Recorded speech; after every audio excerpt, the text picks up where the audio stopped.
Hey friends, I'm here with my friend Craig Young. Some of you guys might know Craig from the kiteboarding world or the buggying world, but we're out here having a good time today, you guys, as you saw. But Craig, tell me, what are all the things, why should I be flying, or why should they be flying power kites? Power kites open a world of possibilities to you. I mean, kiteboarding is a great thing. You all guys have seen kiteboarding, jumping through the waves and going across the water, and it's a great sport and everybody should do it.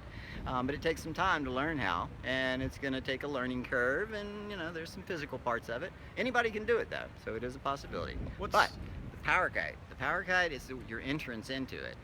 You have to learn to fly a kite to be able to kiteboard or do any power sport.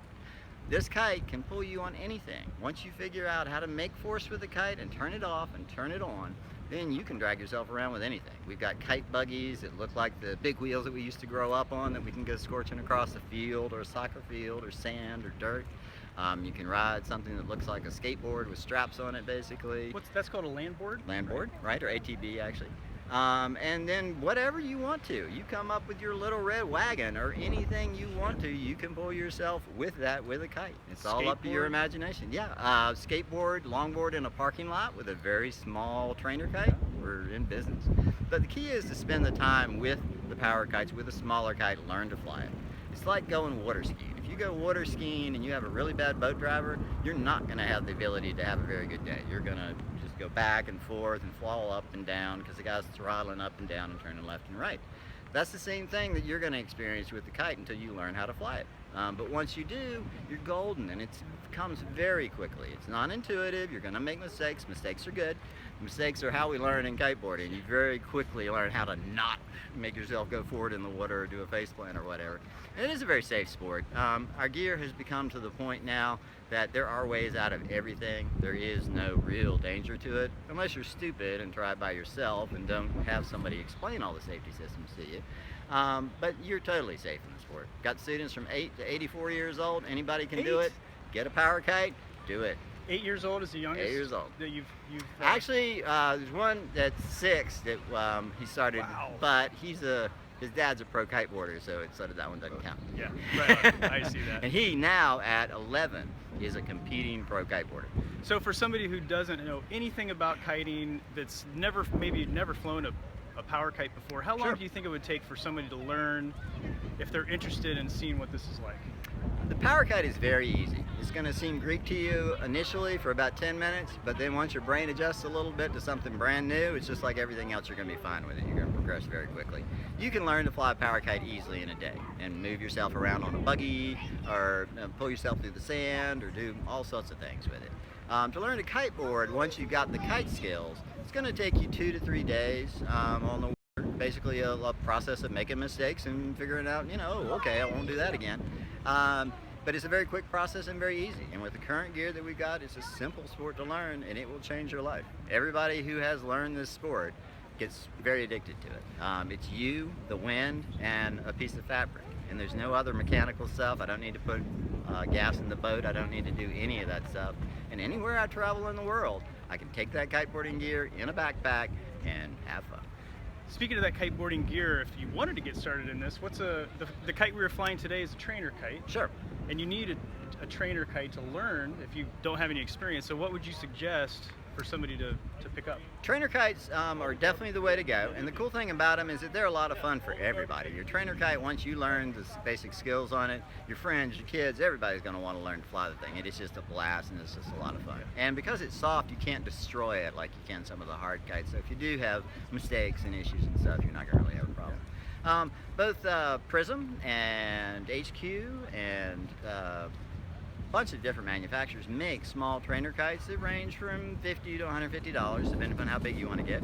And once you have spent some time with that kite, you are golden to get into the water and learn to kiteboard. And it will make your kiteboarding lesson much more valuable. I mean, kiteboarding lessons can be expensive because we're using expensive gear and that kind of thing. But if you already know how to fly the kite, I get to get you on the water and riding and everything much sooner. So really, literally, if you have very good kite skills, I could get you up in kiteboarding in a day. You're not going to be a self-sufficient kiter and be able to go out by yourself. You need another couple of days to do that. But you will be able to get up, ride, and experience what we experience. And the problem is, once you do, you're you're not going to want to quit.